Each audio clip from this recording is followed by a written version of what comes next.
Welcome back, guys. Well, I'm here at the cabin and I'm heading out for an overnighter. It's going to be a cool night tonight, heading down to -6, so I'm going to grab my tent and my gear and we'll head off. Where am I going? Well, I'm going to check out the site where I'd like to set up my baker's tent once I'm finished making it. So you guys know from my previous videos in the summertime, I found a spot on the property that was gorgeous, has nice vistas and just an awesome spot, nice and sheltered with some mature pine. So I want to see and get a feel for that area of the property. So I'm going to hike out there and spend a night and see what it's all about. So if you take a look here, this is my my little couch, and it's actually folds down into a bed, but lots of storage area. So this is where I'm going to find stuff for my trip. I'm going to definitely need to take my Teton winter sleeping bag and a really nice thick mat like the Teton mat, and I will be taking the winter tent because it's extremely windy out today. I don't know what the wind's going to be like overnight. Tomorrow's not going to be that windy, but I want to have a comfortable night. So I'll be taking the tent that I got, the really cheap winter tent. I love that one. I've taken it out in -30, so I'm going to grab that and a few things. So let's get right at it. All right, couch is all folded up and I've selected my items here. So I have the Rio Rand winter tent, Teton sleeping pad. I've got my Teton -25 sleeping bag. I believe that's what it's rated at. And I have my Wild Venture Hexi blanket. So I can have a nice comfy night tonight. So that's my gear. Also, you see right here, this is my Osprey day pack. So I've got a few bits of, kitchen gear, food, just a little extra change of clothes in case I get sweaty and want to change it out.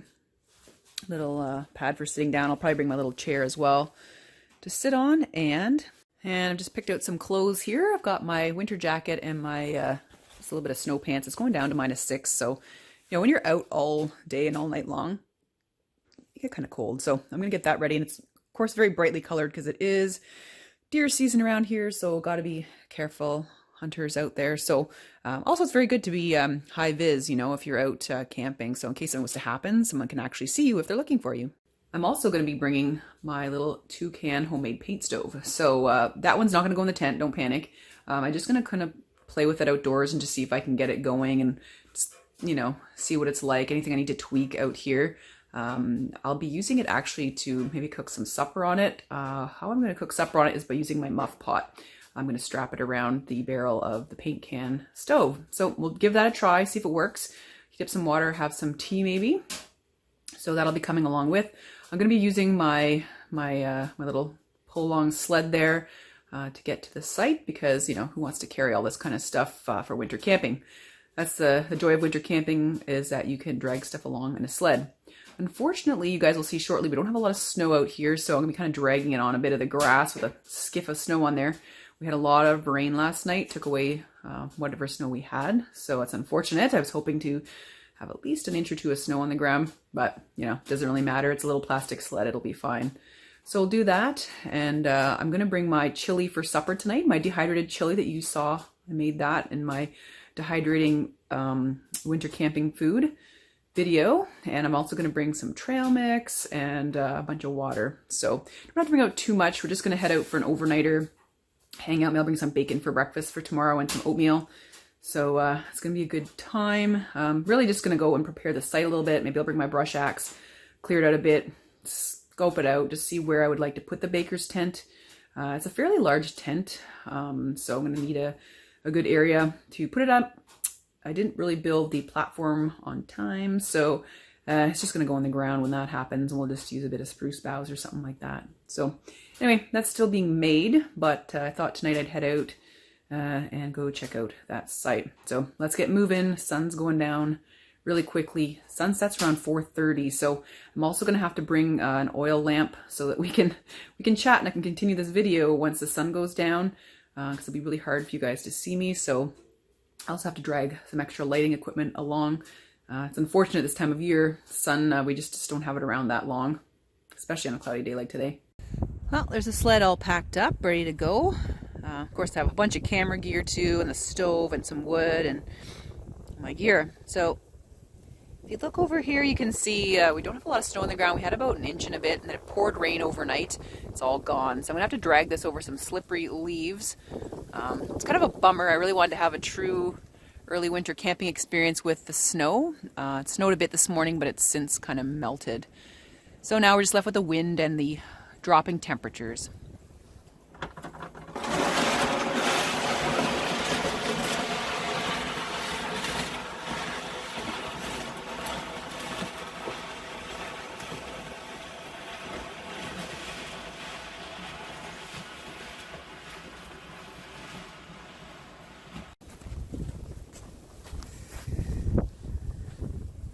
As you can see, still got a little bit of sunshine. That really helps. This wind is just bitter. Whew. But yeah, at least the ground's somewhat frozen. Can drag the sled over this these little icy leaves here.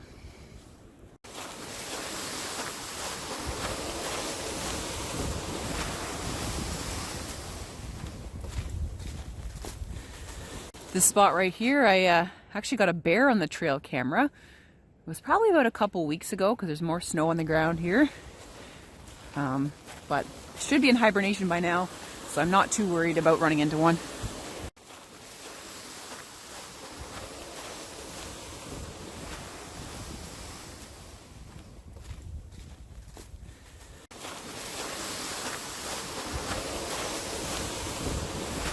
So I'm wearing my backpack because in the sled, a lot of it is some kindling and the wood stove.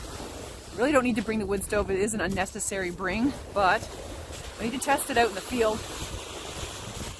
I've tested it out at home and it works well, but I want to try cooking on it with my muck pot. So we'll see how that goes, because I gotta decide whether I need to weld something on the top or what to do. So for now, I'll just carry my pack and suck it up.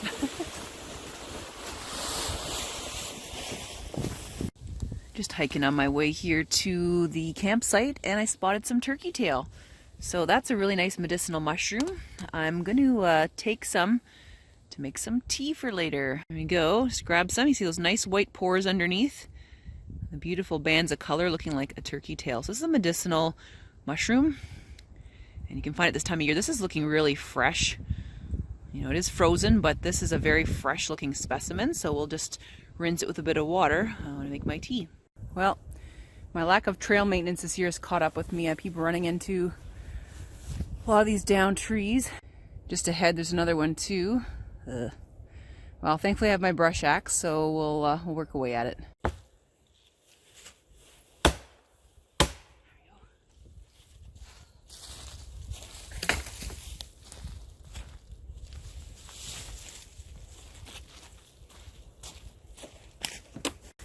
Well, they say chopping wood warms you twice. The first time is when you're chopping it, and the second time is when you put it in your stove or on your fire. Well, that was fun. So, got another one to go, and let's keep going.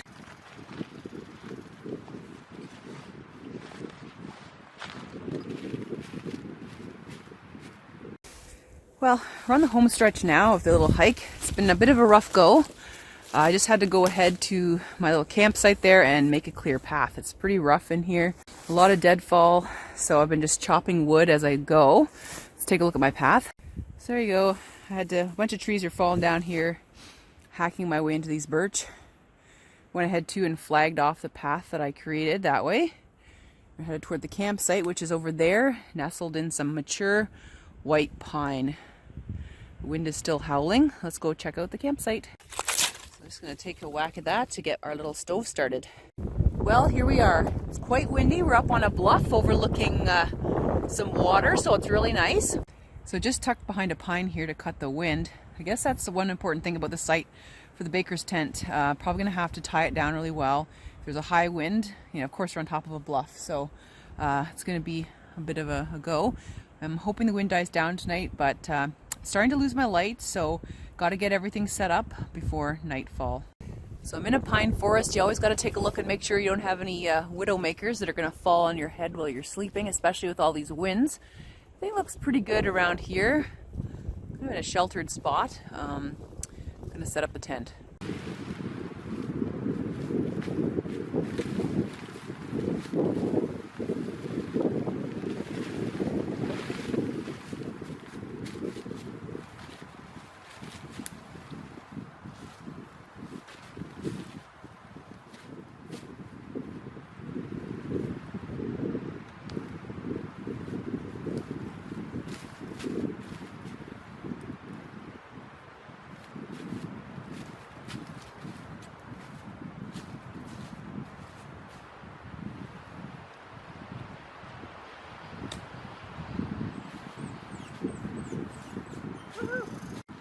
As you can see, the Rio Ran tent is super easy to set up.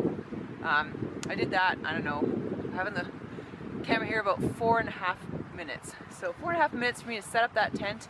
Just gonna put on the fly there. Well, here are my quarters for the evening.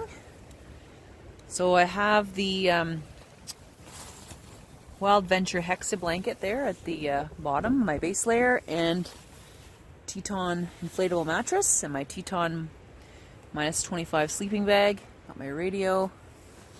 It's gonna be cozy in here tonight. Let me tell you, that wind's pretty deadly. It's coming from that direction, so this tent cuts the wind very nicely. Gonna be nice and cozy. I debated doing some hammock camping tonight, but just the way the wind's howling, and I don't really have an underquilt to properly keep me warm. I thought I just wouldn't want to push my luck.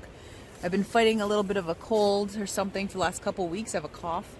You may hear it, my voice sounds a little bit rough, but yeah, I just don't want to aggravate anything, you know. So being nice and warm in a tent, just having a good time, that's where it's at. Don't want to really push my health, just to have a fun night out in the woods. So there's a raven.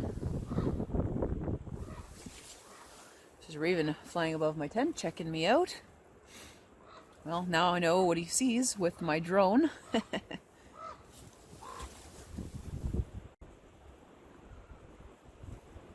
Swooped around a couple times, actually.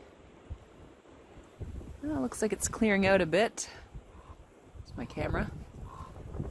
Sun's setting. Little raven friend. Probably wondering what the heck I'm doing. The clouds zipping past there too. Woo. She's a chilly one. The temperature's dropping like a stone. On that note, let's get the fire started.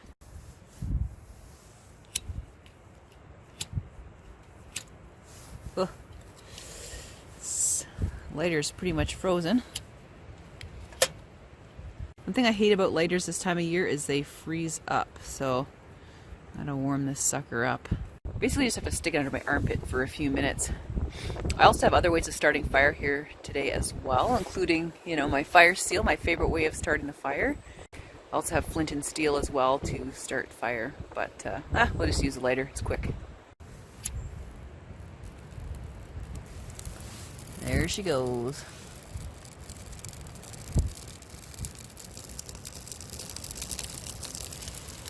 Here's my little stove.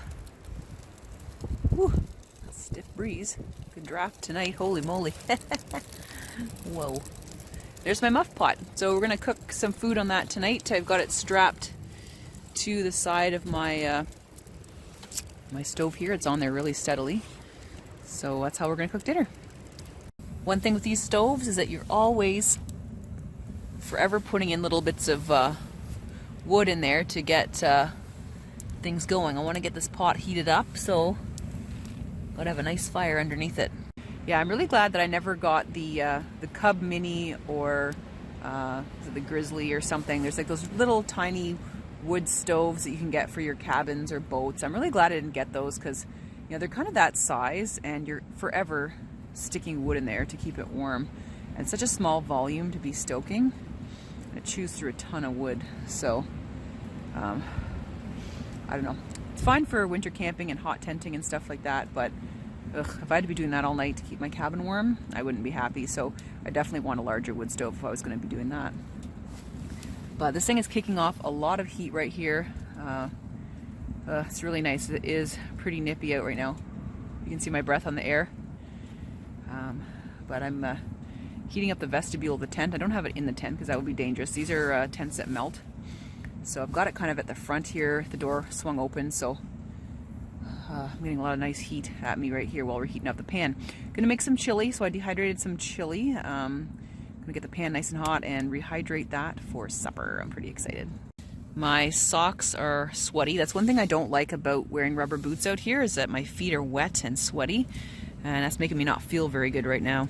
So whenever you're doing cold weather camping, if you're not feeling great, make sure to check in with yourself and figure out what's going on. Are you hungry, thirsty, cold, damp? So right now I feel a little, just kind of, I chopped a lot of wood. I, hauled this sled across some pretty rugged terrain. So I'm just gonna do a quick change and we'll get the chili warming up. So here's a chili. I'm going to mix it 1-to-1 with water. It's a beef chili. We've got some nice beans in there and tomato sauce. It's the one that I made when I did my winter camping video for dehydrating food. So the pan's starting to get warm. It's getting really, really hot in here. Woo, yeah. So should be getting pretty toasty, so we'll get it going. All right, there she goes. I better get the lid on. I think this cold wind that's coming at me is gonna make this get cold really quick.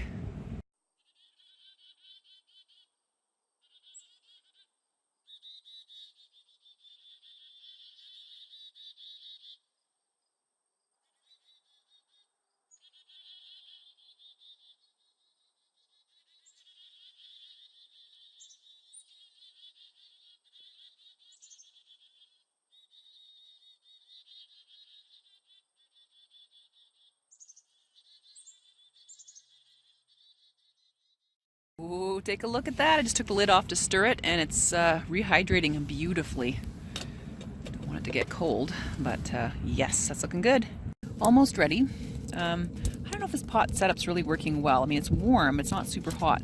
Now this plate is scalding, but you see that little band there? I think it's preventing it from completely being in contact with that plate. So I'm thinking I may take it out, put it in my little Stanley cup set, and see if I can heat it that way. There we go. Now it's directly in contact with a scalding hot plate. So I'm hoping this may do the trick, just to get it, I want it nice and hot, not lukewarm, you know? So let's give that a whirl. All right, let's give it a try. Didn't quite get it as warm as I'd like it, so I think I might have to do a different setup, you know, for this. Yeah, look at that. Homemade dehydrated chili. Wow, that is really good. Thank goodness I made that. Ooh. Brisk night, you need something nice and hot in your belly.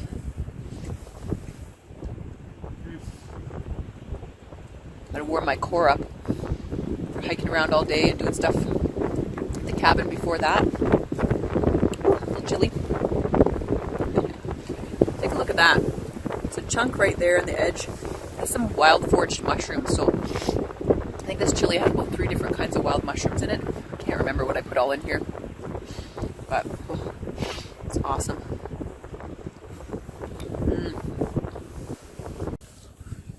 Made a huge pot of this chili in my Instant Pot. That is something that's really awesome. If you do a lot of outdoors camping and stuff, because you can make a huge amount of food in there and then pop it through your dehydrator in no time at all and still keep doing your chores, you know, packing your bags, doing whatever. It's been a time saver for me. It's not really, I mean, it takes time obviously with anything to kind of cook a meal, but I find with the Instant Pot at least, you know, you don't have to babysit the stove or make sure something doesn't boil over. You know, you just set it and forget it. It's lovely. I also have a nice hot cup of tea. I'll be sipping that all night, let me tell you. It's approaching 4:30 or so. Sun's starting to go down. There's that pesky cough. So I'm thinking that maybe for, you know, the stove setup, because I wasn't too happy with how warm this got. I mean, it's warm enough, but it's really not that hot. I think I might have to, I don't know if I'm going to do this, just drill a hole in the top of the stove and basically make a spot for the flames to kind up and touch the pot. That's really, it's really the only way to heat up the food really well on this little tiny paint can stove. It's weird because like the muff pot I found, the platform's super hot.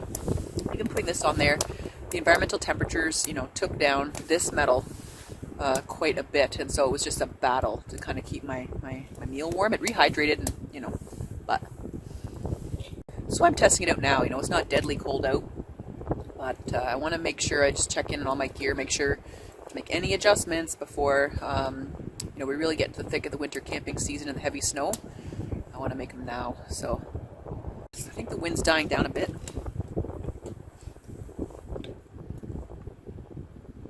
It'll be nice. Be a nice quiet night in the woods. Of course, I brought my radio because It's going to be a lot of darkness and kind of need to be entertained sometimes. Especially when you're by yourself out here, right? It's like go crazy just talking to yourself and whatnot. So you just need a radio or a book or something. Also bought some of my homemade trail mix. It's got lots of good stuff in here. Lots of fruit. It's got strawberries and blackberries and pears and apples. And of course, my favorite, chocolate covered coffee beans. A little quick energy boost. But lovely. It's kind of like dessert, actually. Well, I just wedged a piece of green ironwood in there. It's gonna go forever, but oh boy. Smoke signal. That's okay. Just had it laying around, and I know these things burn forever, but I think it's a bit too green and obviously a bit too large for my little setup here. Oh well. Pretty cool. It's nice and warm actually right in this vestibule. This thing kicks off a ton of heat. Some of you may find this gross, but to clean this chili pot, I basically put some nice hot water in there and I'm going to drink the swill. That way I don't have a nasty pot to clean up later. It tastes like chili. Just water and chili, guys. Anyway. Well, that ironwood log finally caught. Sizzling away. That's going to go for a long time. I find ironwood burns really well. Once it's a bit long, like I said, for this stove, so when the back end kind of burns out, I'm going to keep shoving it forward.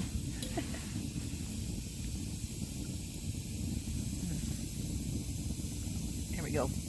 That way, when I clean the pot, I'm going to be big chunks stuck to the side of it. The woods are certainly quiet tonight. My little raven friends have taken off. Hope the bear doesn't decide to wake up. It's on the trail camera earlier. Well, a couple weeks ago. Good to the last drop. What's really nice actually about this site is the ground is extremely soft. You can see I'm right underneath a huge white pine. This is an ancient white pine. It's huge. Old growth for sure. See me beside this white pine. It's absolutely huge. Oh. There. Woohoo! It's a biggie. It's a big white pine. It's been here a while. White pine in this area were used way back in the day for lots of different things, including they were shipped overseas for mass for ships and stuff like that. So some of these big ones that are left over are ones that were kind of bent or crooked and weren't suitable for that. So I'm thankful they're left around here. It makes a really nice forest and lots of soft pine needles to bed down on. Just hanging out in the tent here behind the windscreen. And the heat getting kicked off from that's pretty nice. So as you can see here, I've put on my little snow pants to warm my legs up. I've also taken off my rubber boots and I've just got the liners on as slippers. It's a neat little camping hack that you can do. You don't want to keep rubber boots on much at all when you're at camp because they make your feet really sweaty. They don't breathe. Kicking myself for not bringing my moccasins, my mucklucks, but oh well, what can you do? But because my legs would be crazy warm right now. So anyway, I've just got my boot liners on while I'm relaxing here at the campsite. I'm ready for the evening. Really happy I brought that ironwood. Let me tell you, that is burning nice and slow. I like this other little bits of hardwood that I had that were kind of going through pretty quickly. But I think this is going to work well in the baker's tent. Just got to figure out how I'm going to fix the way I cook my food on the wood stove. How I keep my hands warm at camp here. These little Boost Down ultralight gloves from Black Rock. Pretty nice for just staying by the fire, and they've got kind of like a flip top mitten there. So you gotta be careful. It is the top part is synthetic, so you don't want to get it burnt or anything. But when you're just resting by the campfire, you can just sort of put these on, and they're really ultralight and scrunch up pretty small. So thanks, Black Rock. Those work really well. In the weather, mainly cloudy tonight, 30% chance of flurries early this evening, then clearing. West wind gusts to 50, the low of -8. Ooh. For Saturday, mainly sunny, wind southwest 20 near noon, the high of 4. Well, you heard that. Chance of snow tonight and gusts of 50-kilometer-an-hour winds. The winds have died down right now, but oh boy, we're in for a long night, I think. The reason you can see me is I have a light set up. Let's take a look. I brought my old-fashioned lantern with me. I think I got 2 of these for 20 bucks or something at Home Hardware. Fire. There's that ironwood log in the back right corner now all pushed in. A bit more firewood there. So, oh, it's actually heating up this vestibule really nicely. I've got the door open. So I'm actually fairly comfortable in here. Of course, if I had this inside, you know, a canvas wall tent, oh boy, we'd be really toasty, but this isn't quite safe for that yet. But I'm optimistic this is going to be a really good little asset for my baker's tent. Just want to chat with you guys briefly about some changes that happened to YouTube recently. A lot of creators were made aware of a settlement that YouTube had to make with basically the FTC and the Children's Online Privacy and Protection Act. So basically what happened was YouTube, I guess, have been collecting data on children without their parents' permission. So watching videos, kids content, or even content that appealed to kids, there are ads on there and, you know, influences from different brands. And so I guess there's some data collection going on there, and YouTube is forced to pay $170 million as a settlement, as well as notifying us creators that we got to be really careful for making kids content, because of course, you know, for creators to make some money off of all the hard work we do, our videos are monetized. And so that's, I think, where they got into trouble, is when kids were sort of watching these videos and data was being collected on the kids. So what does that change for your average creator? Well, if you're sort of doing, the biggest impact is on children's channels, obviously. So channels where, you know, there's kids content, sing-alongs, games, maybe like unboxing toys and stuff like that. Basically, you know, every channel now has to declare whether their content is for children or not. If you declare that your channel is directed towards kids, your channel immediately gets demonetized. You cannot take any comments from anybody, so the comments are disabled. Also, I believe you cannot have any end cards or those, you know, click-through cards, or, you know, end screens on any of your videos.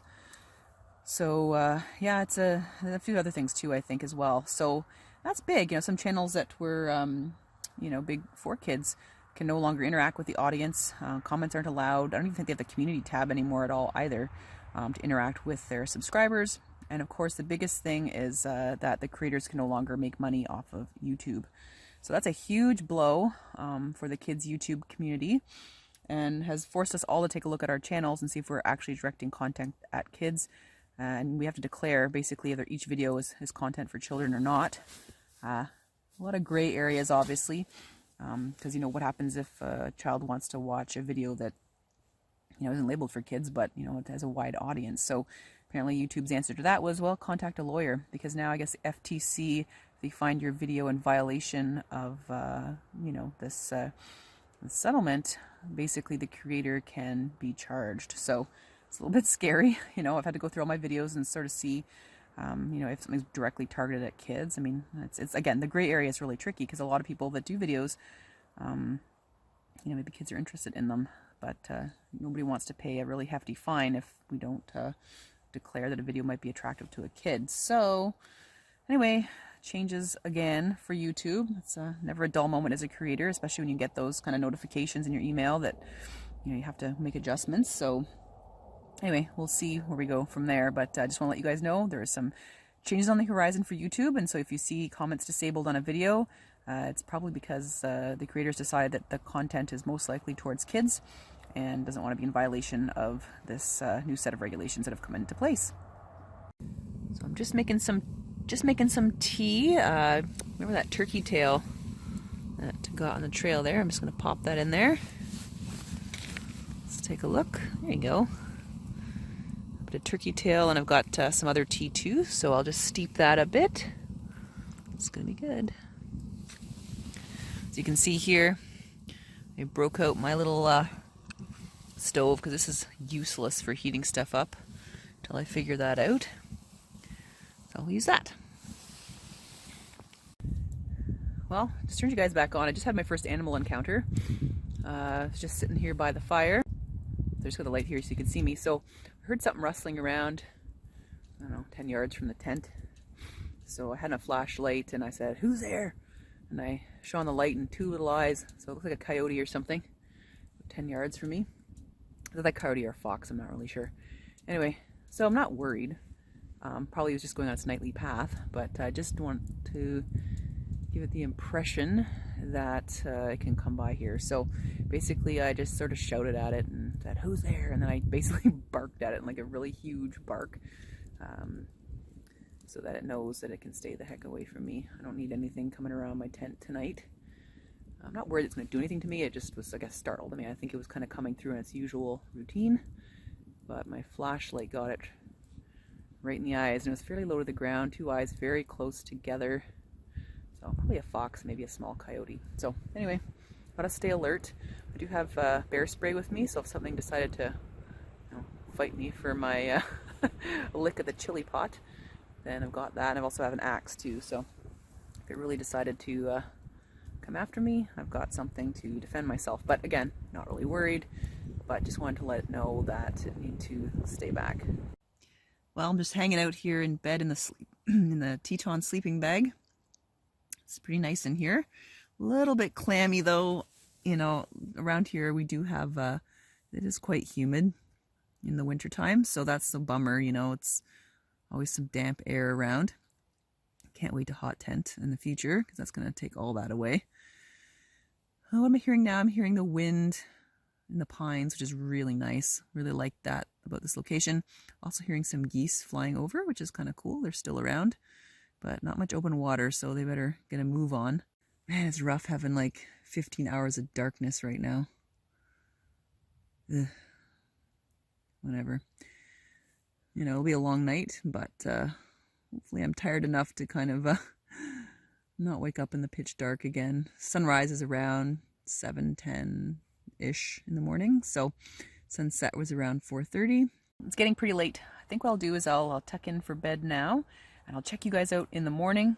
Just lost a whole bunch of light, so just gonna close up the tent here, retain some heat, and have a good sleep. See you in the morning. Well, it's a beautiful morning out there, very still. The wind died down, thank goodness. Yeah, it was a really peaceful night. Had a good sleep. Woke up a couple times. One time I did hear a coyote fairly close to the tent-ish. Well, I don't think it was super close, but close enough, and heard some in the distance. So, yeah, it was a long night, obviously, about 15 hours of darkness. So kept myself entertained, listened to the radio a little bit, read a little bit.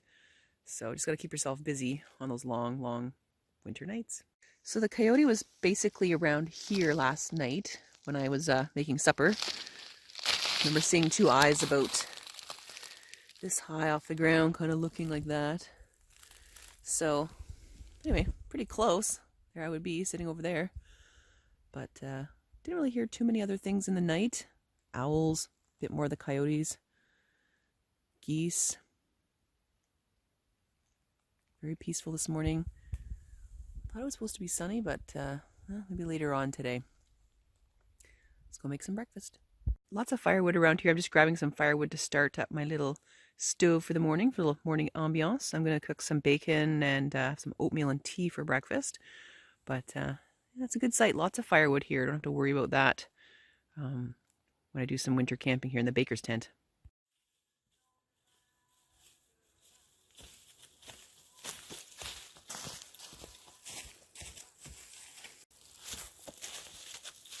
I had to hang my bacon up in a tree because I didn't want anything after it, so pretty excited. I bet you, yeah, it's a little bit frozen, not too bad though. So let's get the fire started and we'll get some breakfast.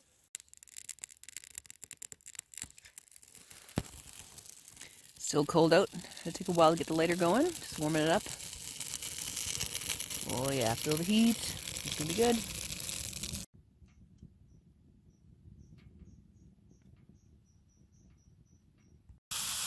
Using the old chili pot from last night. Kind of frozen, so just waiting for it to unthaw here. So it's gonna be good.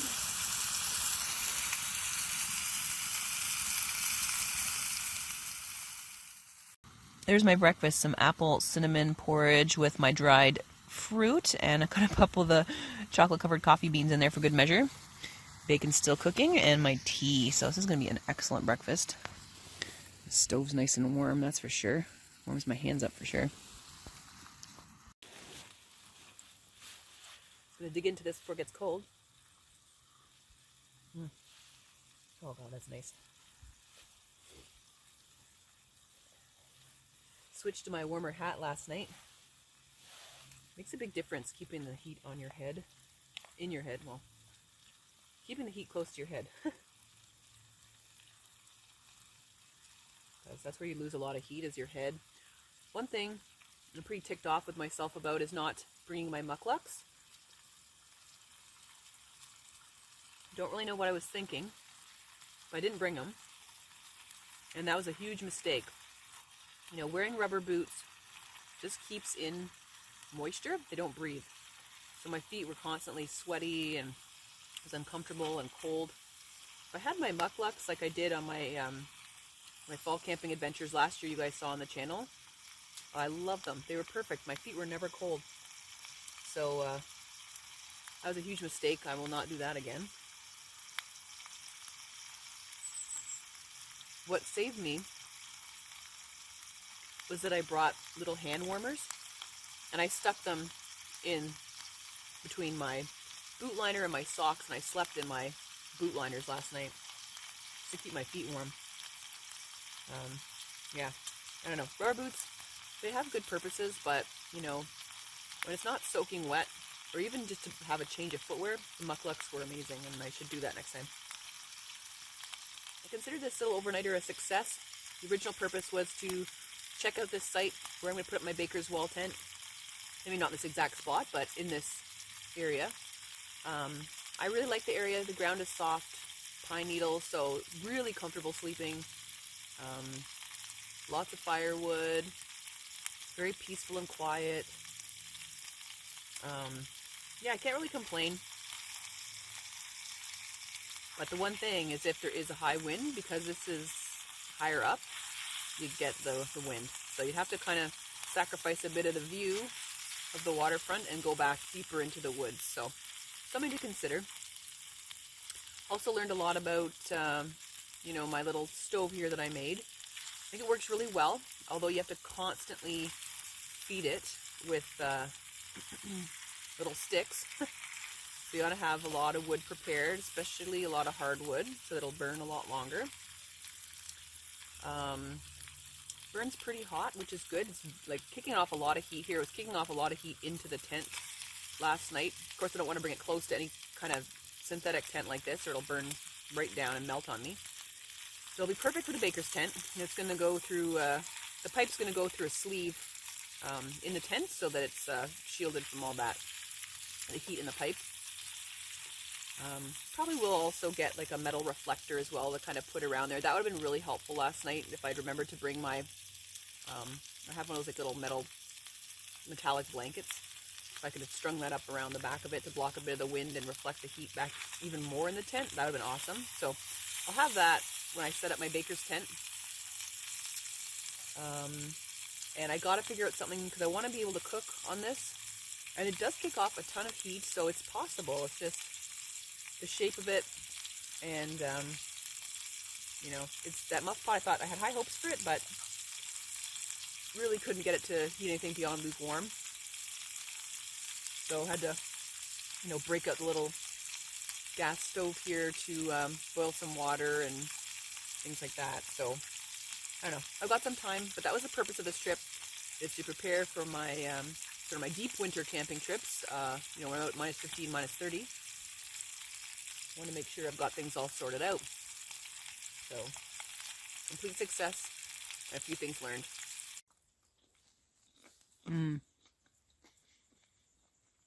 Greasy goodness.